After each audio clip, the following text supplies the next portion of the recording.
भारत के बढ़ते सामर्थ्य से, भारत में बढ़ते एकता के भाव से कुछ ताकतें, कुछ विकृत विचार, कुछ विकृत मानसिकता है।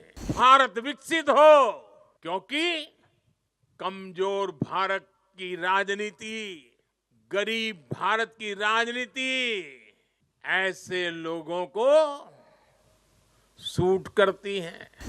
ये लोग संविधान और लोकतंत्र का नाम लेते हुए भारत के जन जन के बीच में भारत को तोड़ने का काम कर रहे हैं। ಸರ್ದಾರ್ ವಲ್ಲಭಭಾಯ್ ಪಟೇಲ್ ಅವರ ಹುಟ್ಟುಹಬ್ಬದ ದಿನ ಅಂದರೆ ಏಕತಾ ದಿವಸ್ ದಿನ ನರೇಂದ್ರ ಮೋದಿ ಗುಜರಾತ್ನಲ್ಲಿ ನಿಂತು ವಿರೋಧ ಪಕ್ಷಗಳಿಗೆ ಭರ್ಜರಿಯಾಗಿ ಕೌಂಟ್ರ್ ಮಾಡಿದ್ದಾರೆ. ಇಲ್ಲಿ ವಿರೋಧ ಪಕ್ಷಗಳು ಭಾರತವನ್ನು ಒಡೆಯೋದ್ರಲ್ಲಿ ನಿರತವಾಗಿದ್ದಾವೆ. ಜಾತಿ ಧರ್ಮದ ಹೆಸರಲ್ಲಿ ವಿರೋಧ ಪಕ್ಷಗಳಿಗೆ ಈ ದೇಶದ ಸೈನ್ಯದ ವಿಚಾರದಲ್ಲಿ ಮೂಗು ತೋರಿಸ್ತಾರೆ. ಈ ದೇಶದ ಬೇರೆ ಬೇರೆ ರಾಜ್ಯಗಳ ವಿಚಾರದಲ್ಲಿ ರಾಜ್ಯಗಳನ್ನು ಎತ್ತಿ ಕಟ್ಟಿ ಕೇಂದ್ರ ಸರ್ಕಾರದ ವಿರುದ್ಧ ಸರ್ಕಾರವನ್ನು ಬೀಳಿಸಿ ದೇಶವನ್ನು ಅಸ್ಥಿರ ಮಾಡಬೇಕು ಅಂತ ಯೋಚನೆ ಮಾಡ್ತಾ ಇರುವಂತಹ ಈ ಶಕ್ತಿಗಳ ವಿರುದ್ಧ ಎದ್ದು ನಿಲ್ಲಬೇಕಾಗಿದೆ ಅನ್ನುವಂಥ ಎಚ್ಚರಿಕೆಯನ್ನು ಕೊಟ್ಟಿದ್ದಾರೆ ಮೋದಿ. ಏಕತೆ ಅಂದರೆ ಏನು? ದೇಶ ಎಲ್ಲ ಒಂದಾಗಿರಬೇಕು, ಒಗ್ಗಟ್ಟಾಗಿರಬೇಕು. ಆ ಒಗ್ಗಟ್ಟು ಮಾಡಿದಂಥ ಸರ್ದಾರ್ ವಲ್ಲಭಭಾಯ್ ಪಟೇಲ್ ಅವರ ಜನ್ಮದಿನ. ಆ ದಿನ ಈ ದೇಶಕ್ಕೆ ಒಂದು ಸಂದೇಶವನ್ನು ಕೊಟ್ಟಿದ್ದಾರೆ. ಎಲ್ಲ ಪಕ್ಷಗಳು ಕೂಡ ದೇಶವನ್ನು ಒಡೆಯೋದ್ರಲ್ಲಿ, ಅಂದರೆ ವಿರೋಧಿ ಪಕ್ಷಗಳು ಒಡೆಯೋದ್ರಲ್ಲಿ ನಿರತವಾಗಿವೆ, ಆದರೆ ನಾವು ಅದನ್ನು ಕಟ್ಟುವಲ್ಲಿ ನಿರತವಾಗಿದ್ದೇವೆ.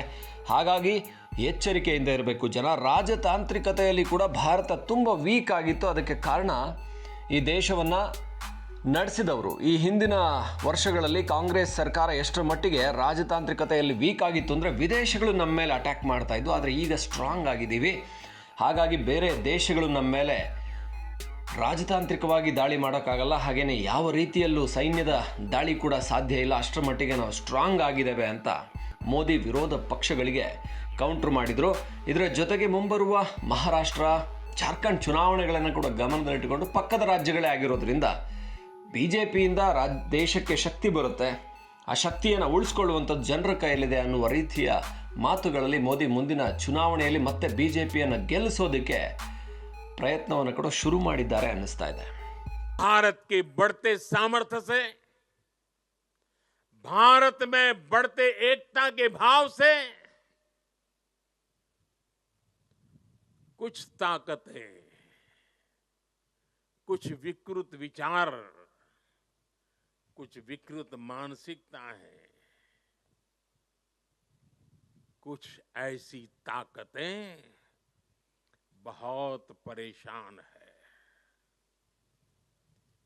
भारत के भीतर और भारत के बाहर भी ऐसे लोग भारत में अस्थिरता, भारत में अराजकता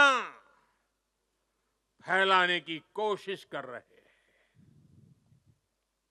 वो भारत के आर्थिक हितों को चोट पहुंचाने में जुटी हैं.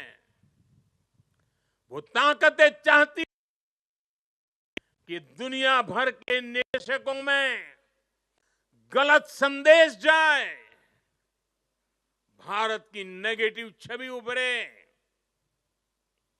ये लोग भारत की सेनाओं तक को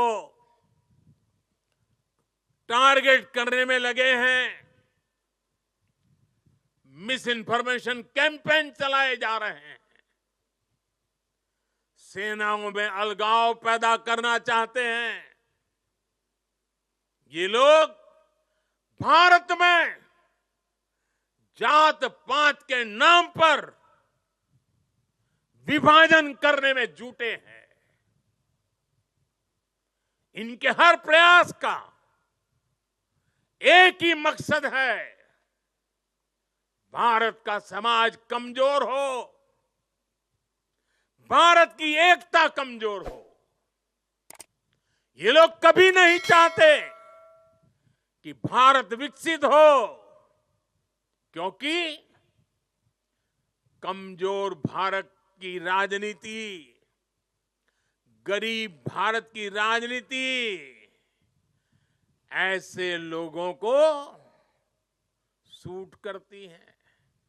5-5 दशक तक इसी गंदी घिनौनी राजनीति देश को दुर्बल करते हुए चलाई गई है। इसलिए ये लोग संविधान और लोकतंत्र का नाम लेते हुए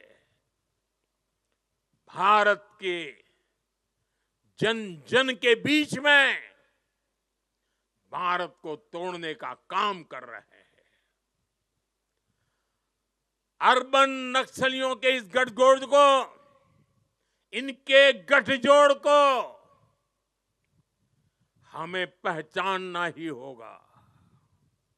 और मेरे देशवासियों, जंगलों में पनपा नक्सलवाद, बम बंदूक से आदिवासी नौजवानों को गुमराह करने वाला नक्सलवाद जैसे जैसे समाप्त होता गया, अर्बन नक्सल का नया मॉडल उभरता गया।